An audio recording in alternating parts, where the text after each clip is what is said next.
तुम्हारे साथ हैं, हम तुम्हारे साथ हैं, नलिनी को न्याय दो, हम तुम्हारे साथ। मध्य प्रदेश सरकार से अपने हक की लड़ाई लड़ रही नलिनी सिंह आज हाई कोर्ट में ये केस हार चुकी है, लेकिन सुप्रीम कोर्ट से आज भी उनके हक की लड़ाई जारी है। आज इस ऐतिहासिक केस का फैसला आने वाला है। फैसला चाहे जो हो, लेकिन नलिनी सिंह ने सरकार को ये सोचने पर मजबूर कर दिया है कि अब वक्त आ गया है हमारे कानून में कुछ बदलाव लाने का। नलिनी को न्याय दो, हम तुम्हारे साथ हैं, नलिनी को न्याय दो, हम तुम्हारे साथ हैं, नलिनी को न्याय दो, नलिनी को न्याय दो, नलिनी को न्याय दो, हम तुम्हारे साथ हैं, हम तुम्हारे साथ हैं, नलिनी को न्याय दो। नमस्कार, सावधान इंडिया के इस नए सीजन 100 दिन 100 फाइट बैक्स में मैं सुशांत सिंह आपका स्वागत करता हूं। 100 दिनों में हम आपको दिखाएंगे 100 ऐसी कहानियां जो बनेंगी मिसाल 100 करोड़ हिंदुस्तानियों की। ये 100 लोग इसलिए भी खास हैं क्योंकि जुर्म के खिलाफ इनकी लड़ाई ने न सिर्फ अपराध को करारा जवाब दिया, बल्कि आवाम के दिलो दिमाग में क्रांति बीज भिगो दिया। कहीं एकजुट लोगों ने सड़कों पर उतरकर इंसाफ की मांग की, तो कहीं पूरा का पूरा गांव अपराध के खिलाफ खड़ा हो गया। कहीं मीडिया ने ऐसी लड़ाइयों को मंच देकर व्यवस्था को झकझोरा, तो कहीं कानून तक बदलने की नौबत आ गई। नलिनी जी, इस केस से आपको क्या उम्मीदें हैं? जीतेंगे? आपको लगता है आप ये केस जीतेंगे? हाँ, बताइए नलिनी जी, क्या आपको लगता है आप ये केस जीतेंगे? नलिनी जी बताइए, नलिनी जी नलिनी बताइए, आप क्या उम्मीद रखती है सरकार से? क्या उम्मीद है आपको? क्या उम्मीद है कि सरकार 28 वर्षीय नलिनी सिंह को आखिर ऐसी क्या जरूरत आन पड़ी कि उसे सरकार के खिलाफ हाईकोर्ट में अपील दायर करनी पड़ी? ये वो नलिनी सिंह है जो आज से 14 बरस पहले अपने बाल विवाह के खिलाफ कुछ नहीं कर पाई थी।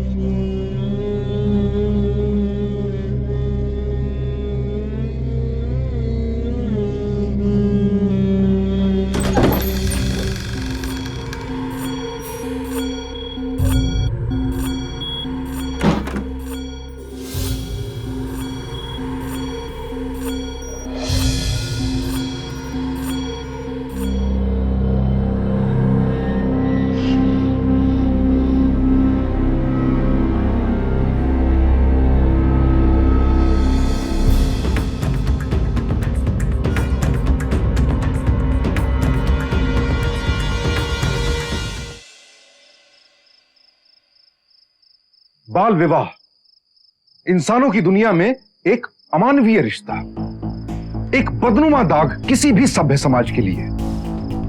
14 साल की कच्ची उम्र में नलिनी से उसका बचपन छीन लिया गया, उसके सारे सपने कुचल दिए गए। एक प्रसिद्ध अखबार के आंकड़ों के अनुसार हमारे देश में हर साल 10 से 12 लाख लड़कियों का बाल विवाह करा दिया जाता है, और हम सब इस समाज का हिस्सा हैं। हम सबको शर्मानी चाहिए अपने ऊपर कि हम बाल विवाह जैसी कुरीति को पनपने दे रहे हैं, जिसकी कीमत नाबालिग लड़कियों को चुकानी पड़ती है।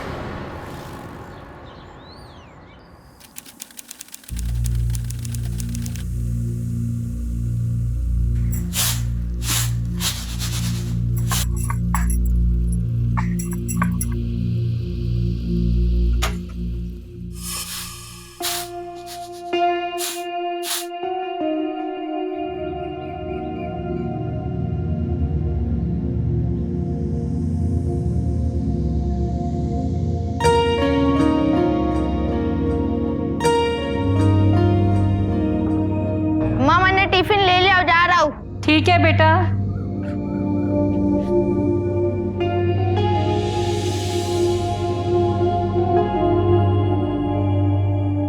खाना।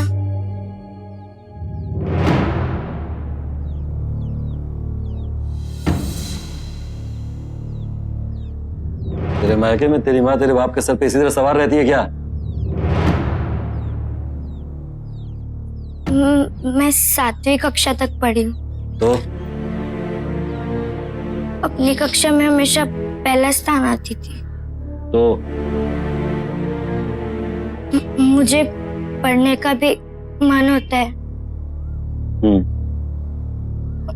मैं स्कूल जाऊं?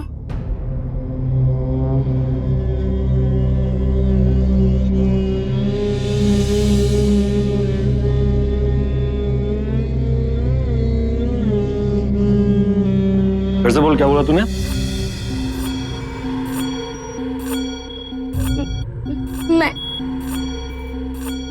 मैं स्कूल जाऊं? तेरी तो हाँ?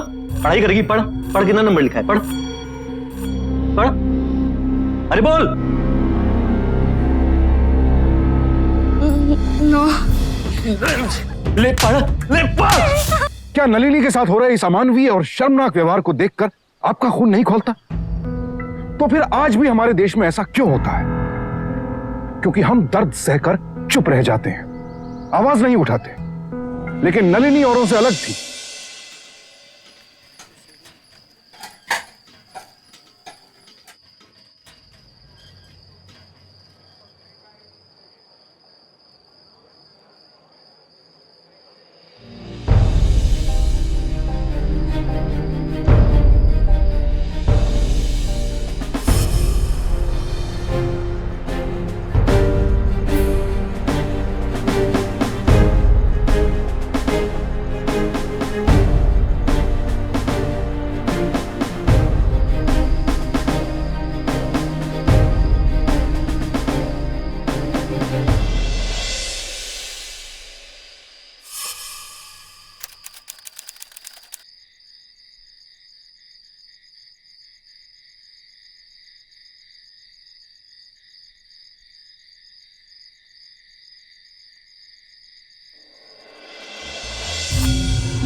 बहुत मेहनत कर रही है तू, दिन में घर का काम, रात को पढ़ाई, बहुत मेहनत कर रही है,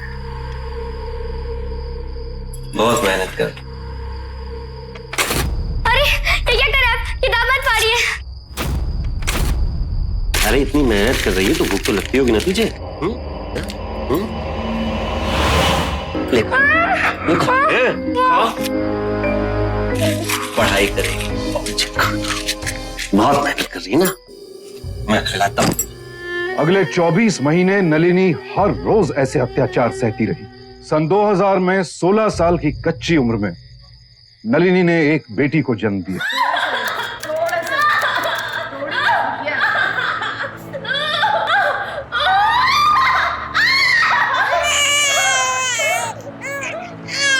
ये तो बेटी हुई है।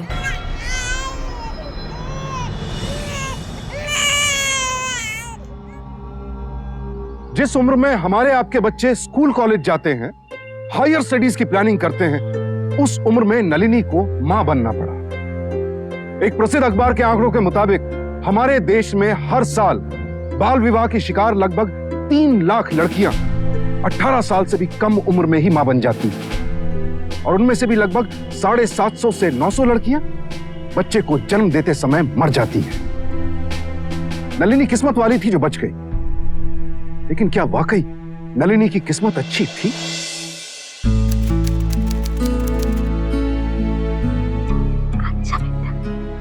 जानती है उमा, मेरे स्कूल के मास्टर जी कहते थे कि पढ़ने लिखने से भाग्य बदल जाता है। तो मैं अभी ना तुझे बहुत पढ़ाऊंगी।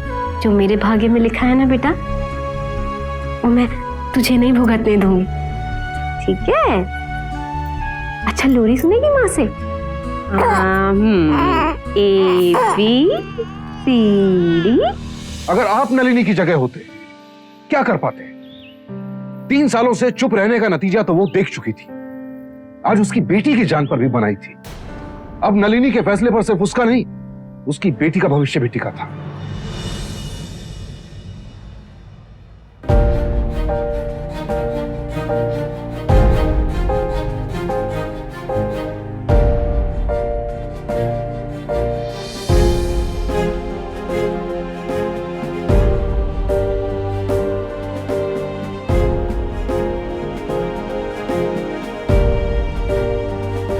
जितना मारना है उतना मार लीजिए। मैं स्कूल जाऊंगी।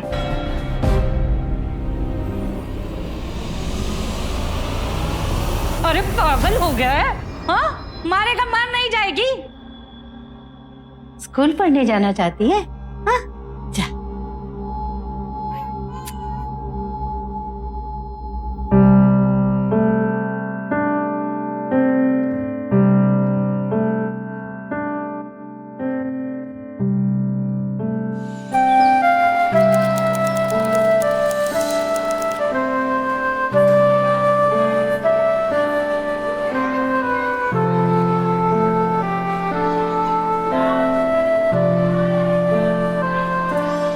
क्या हुआ?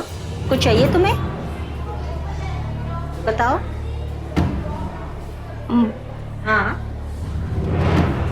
मुझे भी पढ़ना है स्कूल में। तुम्हें पढ़ना है स्कूल में? तुम इस गांव की हो ना? तुम्हें पता है ना कि इस गांव में अपनी लड़कियों को पढ़ाते नहीं हैं। और तुम तो टीचर जी, मैं अगर पढ़ूंगी तो कल चल के कोई मेरी बेटी को पढ़ने से नहीं रोक पाएगा। इसीलिए तो मैं आगे पढ़ना चाहती हूँ। आप मुझे दाखिला देंगे?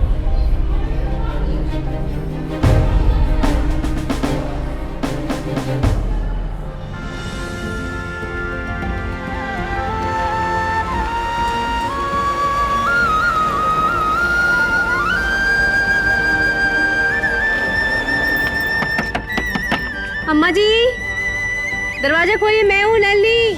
स्कूल जाने के लिए मरे जा रही थी ना, वही जाकर मर। ये दरवाजा तेरे लिए नहीं खुलेगा। अम्मा जी, उमा को भूख लगी। अम्मा जी, अरे ये भूखी मरती है तो मर जाए, पर तेरे लिए इस घर के दरवाजे नहीं खुलेंगे, समझी?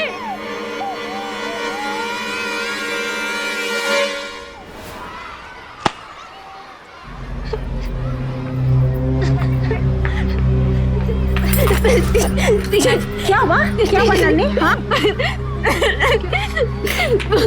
क्या हुआ? इंस्पेक्टर साहब, इसके घर वाले बहुत बुरे हैं। देखिए ना क्या हाल कर दिया इसका। रोज मारते हैं इसे। आप अभी चलिए और इन्हें गिरफ्तार कर लीजिए।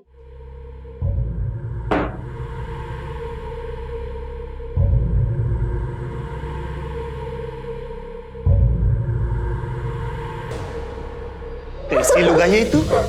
हाँ? अपने ही पति की शिकायत करने पुलिस थाने में आ गई। ये क्या कर रहे हैं आप? क्यों मार रहे हैं इस बेचारी को? एकदम चुप, वरना तुम्हें भी 2 थप्पड़ लगा के दूंगा। मस्तनी जी, ये गांव की औरतों को भड़काना बंद कर दो, वरना तुम्हें भी अंदर कर दूंगा। जाओ यहाँ से।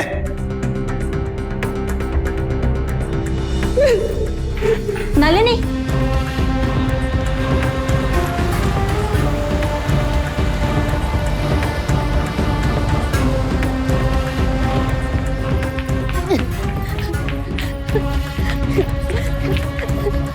अम्मा जी, तो रुक, मैं देखता हूँ। खोलिए अम्मा जी।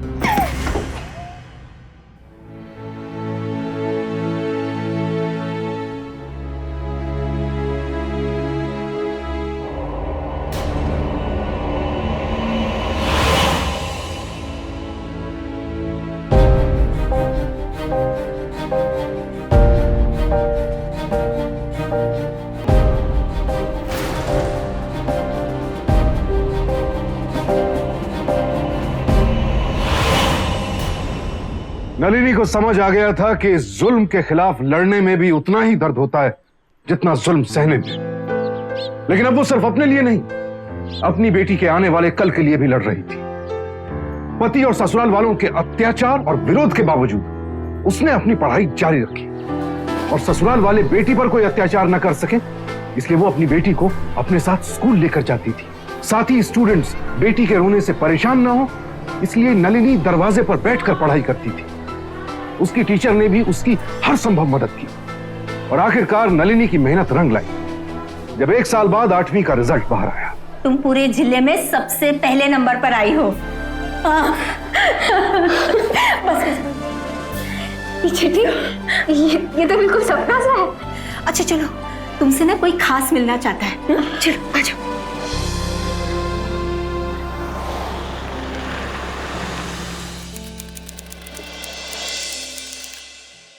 नलिनी, तुम्हारी टीचर ने तुम्हारे बारे में सब बताया। पढ़ाई का बहुत शौक है तुम्हें। पढ़ाई एक औरत का सबसे बड़ा हुनर और सबसे बड़ा हथियार भी हो सकता है। वो बात तो तुमने सुनी होगी, अन्याय करने से ज्यादा गुनहगार अन्याय सहने वाला होता है। तुम ये सब क्यों सह रही हो? मैडम जी, अब मैं क्या करूं? तो क्या जिंदगी भर अपने आदमी का मार खाना है? मार खाना तो जानवर को भी अच्छा नहीं लगता है। जब सहने की शक्ति खत्म हो जाती है तो जानवर भी खूंटा तोड़कर भाग जाता है। तुम तो पढ़ी लिखी सक्षम हो। मैडम जी, मैं भी चाहती हूँ कि मैं अपनी बच्ची को इस नर्क से बाहर निकालूं, लेकिन कैसे ये नहीं पता। देखो नलिनी, तुम्हारी शादी बचपन में हुई थी। वैसे भी हमारे देश में बाल विवाह गैर कानूनी है। तुम्हें कोई जबरदस्ती रिश्तों में नहीं बांध सकता। मैं तुम्हारी मदद करूंगी।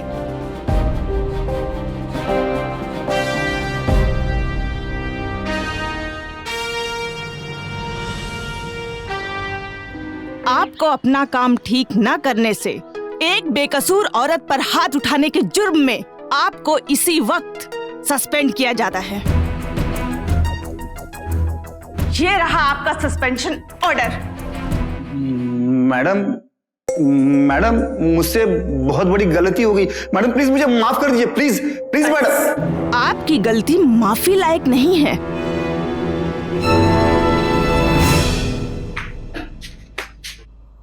क्या समझ रखा है औरत को? अपनी जागीर, गुलाम? जब चाहे इस्तेमाल किया, मारा पीटा। इन दोनों माँ बेटे को बाल विवाह आरोप में गिरफ्तार कर लो। हर एक मासूम लड़की को मारने पीटने का चार्ज लगाओ। ले जाओ इन दोनों माँ बेटे को। चलो जेल में। मैडम गलती हो गई मैडम, माफ कर दो मैडम। आप नहीं हटेंगे। ओ मैडम माफ कर दो।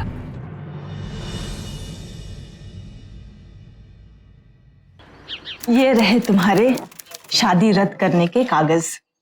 अब तुम इस शादी से पूरी तरह से मुक्त हो। अब आगे क्या सोचा है?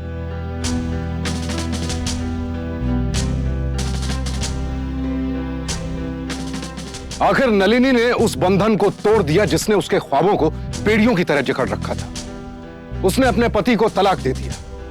अपने अधिकार के लिए लड़ने वाली नलिनी की यह पहली जीत थी, लेकिन यह वो जीत नहीं थी जिसकी वजह से नलिनी पूरे देश के लिए एक मिसाल बनी।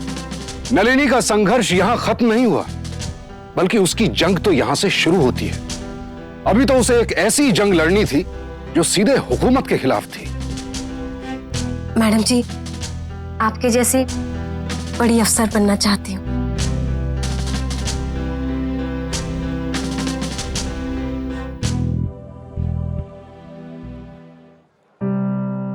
नलिनी जिस रास्ते पर चल पड़ी थी, उस रास्ते को अब एक मंजिल मिल गई थी।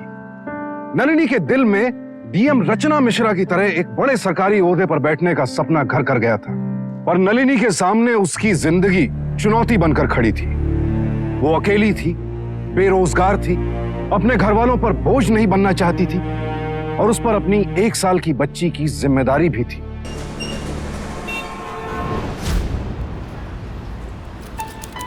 भैया जरा प्लेट उठा लेना वहां से।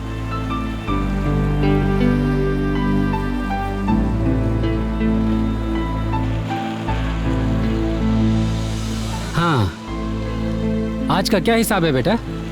2415। ये लीजिए। अच्छा, ये हिसाब इसमें लिखा हुआ है। अब हिसाब देखने की क्या जरूरत है? मुझे पूरा भरोसा है, तू एकदम पक्की है हिसाब में। चल बढ़िया। नलिनी ने एक भोजनालय में अकाउंटेंट के तौर पर नौकरी करना शुरू किया, और काम करने के साथ साथ सरकारी सहायता से चलाए जा रहे नाइट स्कूल में अपनी आगे की पढ़ाई भी जारी रखी। नलिनी हर रोज जिंदगी से जूझ रही थी, लेकिन अब वो पहले की तरह हर रोज मर नहीं रही थी। वो आजाद थी, अत्याचार से, शोषण से, हर रोज मिलने वाले दर्द से।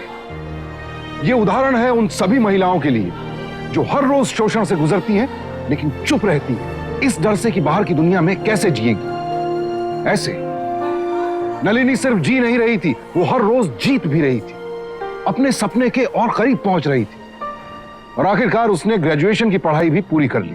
ग्रेजुएशन पास कर लिया ना? अब आगे क्या इरादा है? अब राज की सबसे बड़ी सरकारी परीक्षा में बैठना चाहती हूँ और उसको पास करके एक बड़ी सरकारी अफसर बनना चाहती हूँ।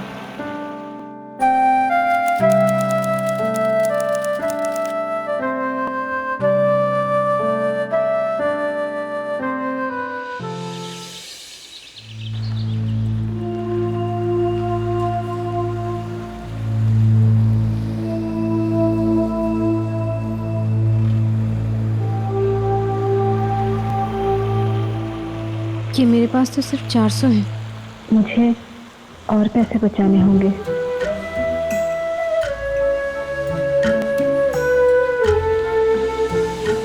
सरकारी सेवा की परीक्षा की तैयारी के लिए जो किताबें पढ़ी जाती हैं वो काफी महंगी होती हैं। किताबों के लिए पैसे बचाने थे नलिनी को और एक समय का खाना तक छोड़ दिया उसने।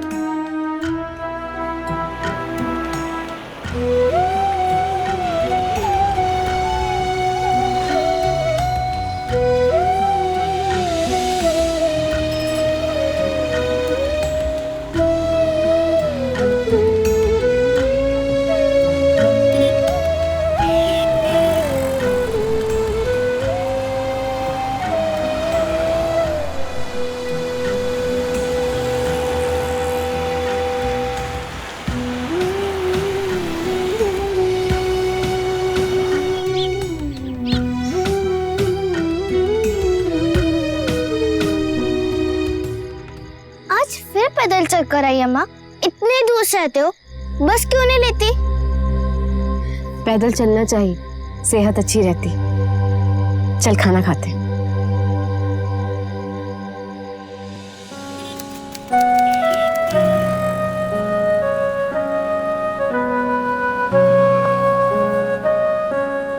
सरकारी परीक्षा की तैयारी कर रही हो बेटा? हाँ। बड़ी कठिन होती है सरकारी परीक्षा। पूरे राज्य के बच्चे ये परीक्षा देते हैं और केवल 2000 पास हो पाते हैं और इंटरव्यू में केवल 900 ही सिलेक्ट होते हैं।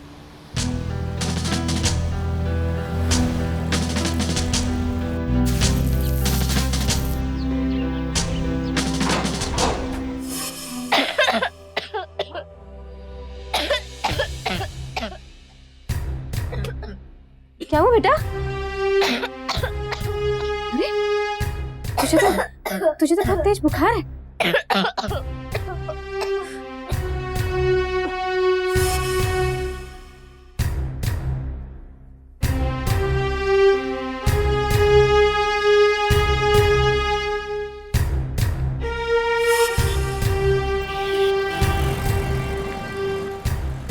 भैया ये दवाई देना। 250 रुपए।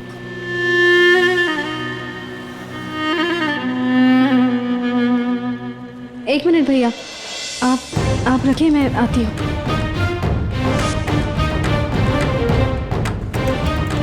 भाई साहब, ये किताब वापस लेकर मुझे पैसे वापस दे दीजिए। बेटा ये किताब तो वापस हो जाएगी लेकिन 10% कट जाएंगे, मंजूर है? हाँ हाँ दे दीजिए। धन्यवाद।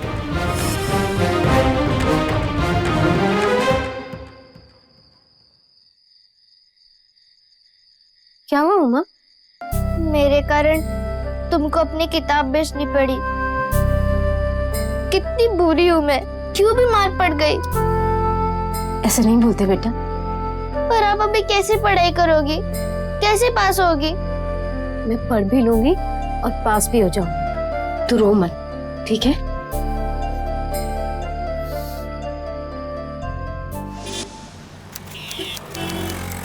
भाई साहब, वो मैं आपको किताब लौटा कर गई थी ना। चाहिए क्या? लेकिन पूरे 625 रुपए लूंगा बेटा। नहीं, खरीदना नहीं है, आप किराए पे दोगे। मैं यहाँ आपके दुकान के बाहर बैठ के पढ़ लिया करूंगी और शाम को लौटा दिया करूंगी। लेकिन मैं इस तरह से किराए पे नहीं देता हूँ किताबें। सुनो बेटा, तुम यही किताब पढ़ सकती हो, लेकिन किताब खराब नहीं होनी चाहिए।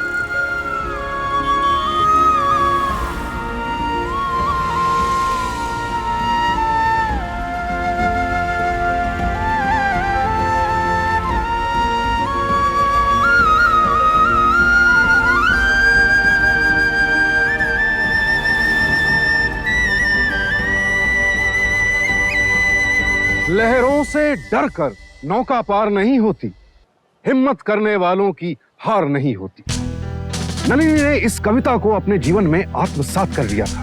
हर पल हर रोज विपरीत परिस्थितियों से लड़े जा रही थी। एक आदर्श मां के सारे दायित्व निभाते हुए उसने कड़ी मेहनत से पढ़ाई की और सरकारी नौकरी की परीक्षा दी। ये सब कुछ आसान नहीं था, लेकिन नलिनी ने हर बाधा को पार किया। नलिनी के इस जज्बे को हमारा सलाम है। अब तो उसे बस इंतजार था इस परीक्षा के परिणाम का। अम्मा, अम्मा, अम्मा, तुम्हारी परीक्षा का रिजल्ट आ गया। तू देख ले। तुम देखो ना, देखो ना। तू देख ले ना।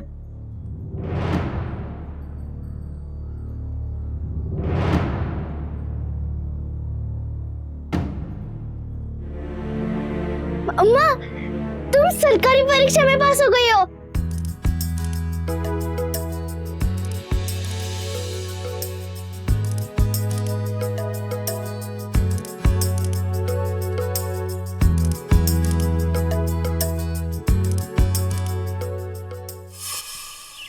मिस नलिनी सिंह, आपने फॉर्म में लिखा है कि आपकी 12 साल की एक बेटी है। जी सर। लेकिन आपके डेट ऑफ बर्थ के हिसाब से आपकी उम्र 28 साल और 28 साल की उम्र में 12 साल की बेटी।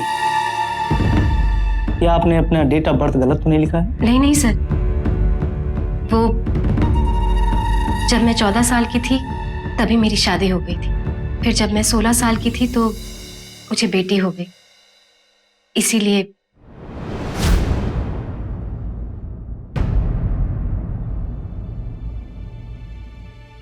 अभी आप कुछ देर बाहर बैठिए, हम आपको भी बुलाते हैं।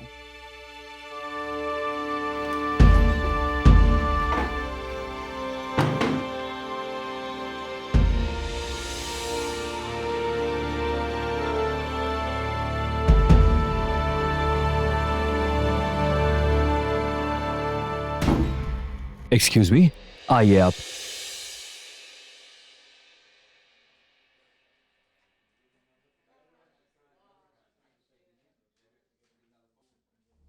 अब आप जा सकते हैं।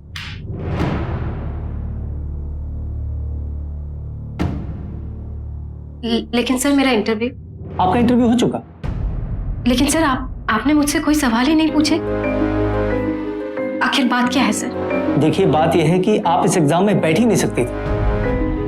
आपका फॉर्म कब का रिजेक्ट हो जाना चाहिए था। रिजेक्ट? देखिए, इस परीक्षा में अपराधी नहीं बैठ सकते। अपराधी? क्या अपराध किया है सर मैंने? आपने 14 साल की उम्र में शादी किया है, यही आपका अपराध है। हमारे देश में बाल विवाह करना गैर कानूनी है और सरकार की परीक्षा के नियम अनुसार आपको सिलेक्ट नहीं किया जा सकता। चलिए। सर मेरी बात सुनिए। सर देखिए मेरी। सर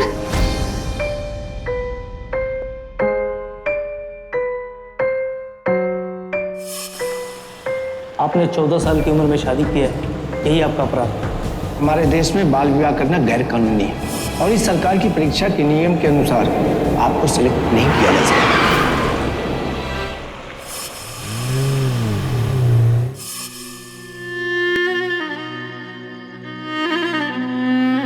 अम्मा,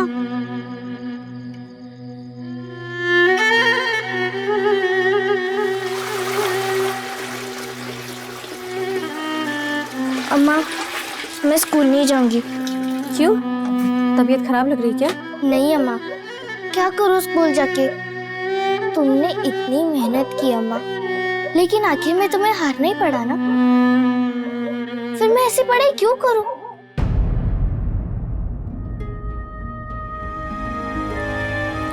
नहीं हुमा, हारी नहीं। थोड़ी देर के लिए थक के बैठ गई थी, लेकिन अब नहीं। अब देखना, जब तक वो लोग मुझे सरकारी नौकरी नहीं दे देते तब तक मैं चुप नहीं बैठूंगी। देखिए मैडम, हम कुछ नहीं कर सकते, ये सरकारी नियम है। लेकिन ये नियम गलत है। बचपन में जबरन मेरी शादी कर दी गई थी। जो अपराध मेरे साथ हुआ है उसके लिए मुझे सरकारी नौकरी से वंचित कैसे किया जा सकता है? देखिए मैडम, आपको लड़ना हो तो सरकार से लड़िए, हमने थोड़े ना नियम बनाया है। जाइए सरकार पर जाकर केस कीजिए।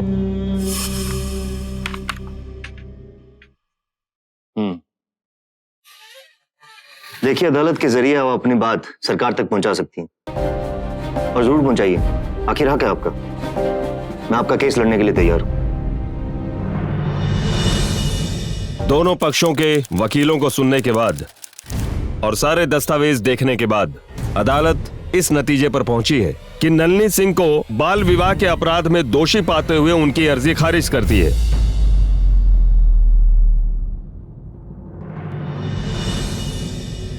जज साहब, ये कैसा न्याय है?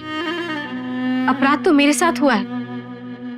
14 साल की उम्र में मुझे जबरन शादी के मंडप में बिठाया गया, और आप कह रहे हैं कि मैं अपराधी हूं?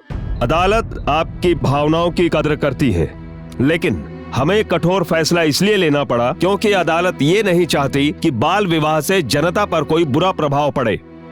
Next case. कोर्ट कचहरी की बात आती है तो हम में से ज्यादातर लोग अपने साथ हुए अन्याय को भुला देना ज्यादा बेहतर समझते हैं। बल्कि सच तो यह है कि कोर्ट कचहरी क्या, ज्यादातर लोग पुलिस के पास जाने से भी कतराते हैं। ऐसे में अगर हाई कोर्ट का फैसला फरियादी के हक में ना आए तो कितने लोग हैं जो मामले को सुप्रीम कोर्ट तक लेकर जाते हैं। यकीनन ऐसे बहुत कम लोग हैं जो ऐसे हालात में भी नहीं टूटते, उम्मीद का साथ नहीं छोड़ते। नलिनी उन्हीं चंद लोगों में से एक है जो अपने हक की लड़ाई मिसाल की हद तक लेकर गई। भैया। हाँ नलिनी, मुझे कुछ पैसे उधार चाहिए। पैसे? लेकिन क्यों?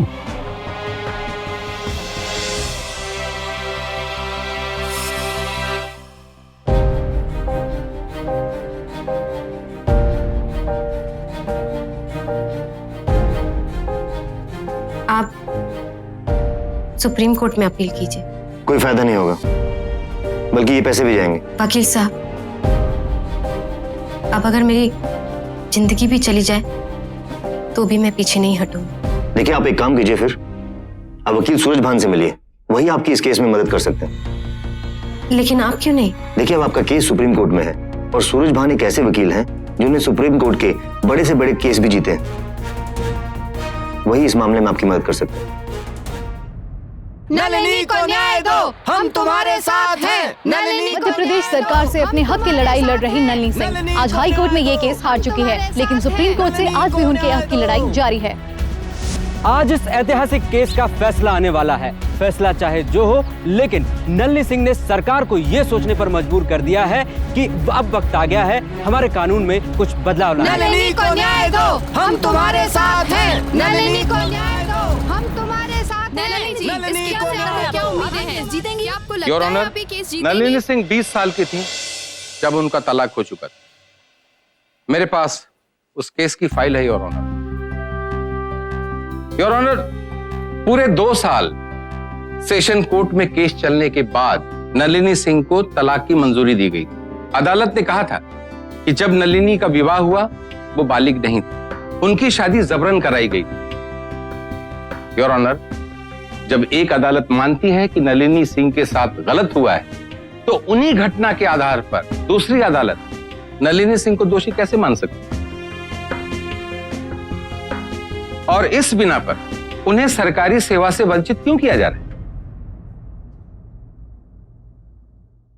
योर ऑनर, सूरज भान जी एक अदालत के फैसले का जिक्र कर रहे हैं तो मैं इन्हें याद दिलाना चाहूंगा कि नलिनी सिंह की अर्जी हाई कोर्ट ने खारिज कर दी थी और कहा था कि सरकार किसी भी कीमत पर बाल विवाह को प्रोत्साहित नहीं करना चाहती। इसीलिए सरकारी सेवा में इस तरह के नियम बनाए गए। योर ऑनर, मैंने इस केस से जुड़ी जो रिपोर्ट आपको पेश की है, उसके आधार पर नलिनी के इस केस को बहुत ही खास केस के तौर पर लिया जाए और नलिनी को उसके विवाह के लिए दोषी ना मानते हुए उसे सरकारी सेवा में लिया जाए। ये अदालत नलिनी की सामर्थ्य और उसकी सरकारी परीक्षा के परिणाम पर गौर करेगी। यदि अदालत को लगता है कि सच में ये मुकदमा खास है, जैसा कि वकील साहब ने रिपोर्ट दी है, तो इस केस का फैसला अगली सुनवाई के बाद किया जाएगा।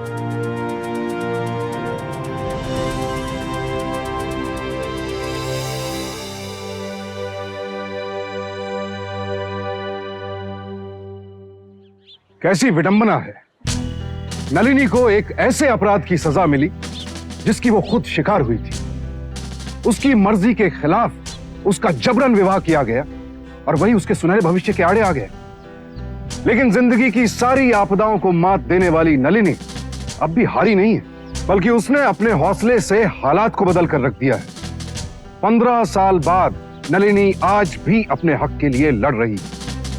15 साल पहले नलिनी की चीखें सुनने वाला कोई नहीं था, लेकिन आज उसकी आवाज पूरा हिंदुस्तान सुन रहा है और उसके कभी हार ना मानने के जज्बे को सलाम कर रहा है। अपना हक हासिल करने की जो लड़ाई नलिनी लड़ रही है, उस पर अब तक इंसाफ की मोहर नहीं लगी है। उनकी जंग अब भी जारी है, लेकिन हम उनकी जंग को यहीं नहीं छोड़ रहे। हम लगातार आपको बताते रहेंगे कि उनकी जंग किस मुकाम तक पहुंची है। कल फिर मुलाकात होगी एक और बेमिसाल केस के साथ। सावधान इंडिया 100 दिन 100 फाइट बैक्स में।